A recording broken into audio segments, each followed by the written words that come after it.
Bonjour à tous et bienvenue dans cette nouvelle vidéo de conseils déco. L'automne est là et aujourd'hui j'ai envie de partager avec vous tous mes conseils pour créer une déco confortable et cocooning dans la maison.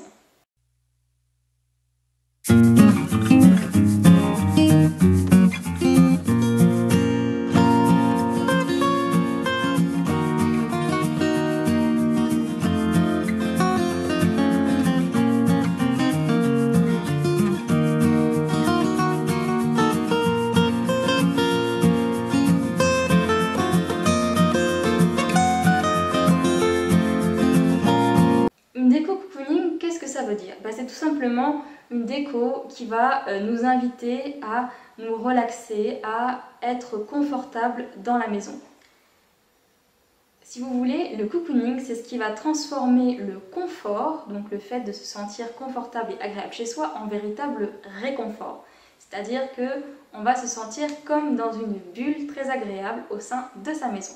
Pour créer un intérieur cocooning, suivez donc mes conseils. Numéro 1, privilégiez les matières douces, moelleuses, agréables au toucher. Des matières comme la laine, comme le velours ou comme le bois naturel qui a un côté un petit peu chaleureux à cause de sa couleur vont donner un côté très cocooning à la maison. Bien sûr, il ne s'agit pas d'opter pour un total look chalet avec du bois du sol au plafond, à moins que vraiment ça vous plaise, mais d'apporter le bois par touche dans votre décoration et dans votre mobilier. Pour créer un bon équilibre, vous pourrez associer le bois à des teintes plutôt neutres et un petit peu modernes, comme par exemple le gris, ou y ajouter des touches colorées si vous voulez un côté un petit peu plus original.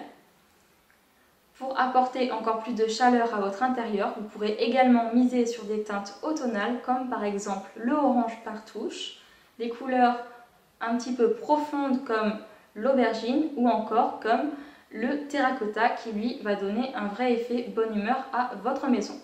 N'oubliez pas non plus le moutarde qui a été vraiment une grande star l'année passée mais qui l'est toujours cette année et qui apporte un vrai rayon de bonne humeur dans nos maisons. J'aime particulièrement l'utiliser sur des coussins ou de petits objets déco. Quel que soit le style de votre intérieur, ça apportera une touche de lumière et de soleil dans la maison, ce qui est particulièrement agréable quand au dehors il fait gris, qu'il pleut et que les jours commencent à raccourcir.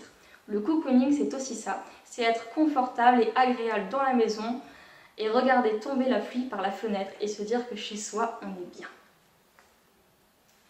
Astuce numéro 3, adoptez une lumière un petit peu plus tamisée le soir venu.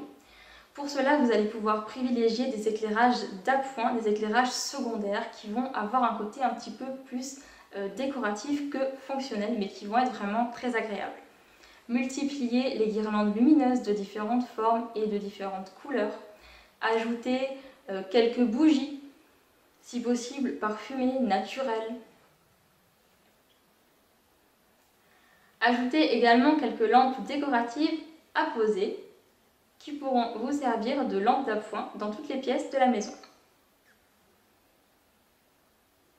Pour diffuser une lumière vraiment cosy, pensez à choisir des abat-jours en tissu par exemple ou des abat-jours qui vont être colorés. Ça donnera une autre dimension à votre lumière, ça lui donnera un côté beaucoup plus accueillant, beaucoup plus chaleureux. Astuce cocooning numéro 4, misez sur un parfum d'ambiance. La maison se vit avec nos 5 sens et donc également avec l'odorat. Pour apporter un côté vraiment agréable et confortable à votre maison, optez pour des odeurs de saison. Par exemple, la cannelle, la vanille, si vous aimez les odeurs plutôt gourmandes. Si vous préférez quelque chose de plus naturel, mes chouchous de la saison vont être l'eucalyptus et le cèdre. Pour jouer sur ces senteurs, vous pouvez opter pour des bougies ou pour la diffusion d'huile essentielle naturelle dans votre maison. Avec ces quelques conseils, vous allez pouvoir créer un intérieur vraiment agréable et un vrai cocon dans lequel vous aurez plaisir à rentrer tous les soirs. J'espère que ces conseils vous ont plu et je vous dis à bientôt pour de nouveaux conseils déco.